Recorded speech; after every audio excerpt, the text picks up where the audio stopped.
क्योंकि गांधी की खोटी दुकान उन्होंने चलानी थी। तो इसलिए जो कारण ये थे गांधी को क्यों मारा, ये सच होने के नाते उन्होंने उस पर प्रतिबंध लगाया। नथुराम का 110 पन्नों का ये निवेदन है। गांधी के इस विषय में जो कुछ बात उसने कही है उसको कहीं भी इनकार नहीं किया जा सकता था, क्योंकि सारे लिखित ग्रंथों में से है, उन्हीं के शब्दों में से है। तो ऐसी स्थिति में सरकार को ये पचना बहुत कठिन था, इसलिए उनके पास शक्ति थी, इसलिए वो पुस्तक को दबा दिया उन्होंने। तो मेरा एक विचार था, लोगों के सामने ये आना चाहिए, लोग स्वयं उस पर निर्णय करें, वो ठीक था। सरकार ने कहा भाई इसमें सच बातें लिखी है, रोको इसको। तो अभी मुझे तो बंदी गृह में डाल नहीं सकते थे, पुस्तक पर प्रतिबंध लगा दिया।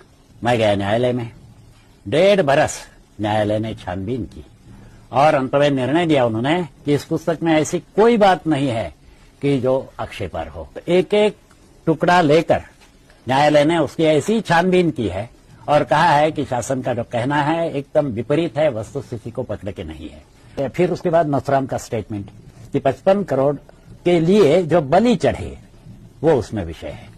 क्या है, पाकिस्तान के पास गोला बारूद समाप्त हुआ था, उनको पैसे चाहिए थे।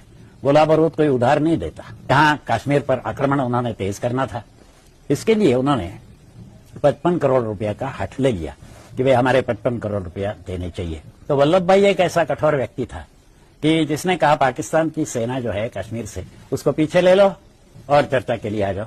गांधी को बड़ा क्रोध आया कि अपनी सरकार की और ये औद्धत्य कर रही है मेरे बच्चे के सामने। तो इसलिए उन्होंने क्या किया कि मैं मर जाऊंगा, 55 करोड़ रुपए मेरे बच्चे को दे दो। तो जैसे ही उनके शब्द आ गए मैं मर जाऊंगा, जिन्होंने बाद में वो षड्यंत्र पूरा किया उनके मुख से शब्द निकले मैं मर जाऊंगा नहीं, अभी हम मारेंगे। क्यों? आमरण अनशन जिसको बोलते हैं, वो कोई भी मनुष्य आयुष्य में एक बार ही कर सकता है। इनके तो 56 हो चुके थे, तो इसलिए तो प्राण जाए ना जाए हम अभी प्राण लेंगे। गांधी जी ने अनशन किया, सरकार ने 55 करोड़ रुपया दिलाया। 13 मास उसके पश्चात लड़ाई चलती रही। इसके बाद जो जो हमारे सैनिक मारे गए गांधी ने मरवाए। क्यों? अपने बच्चे को 55 करोड़ रुपया दिया, गोला बारूद उनको मिल गया और जो लड़ाई चलती रही।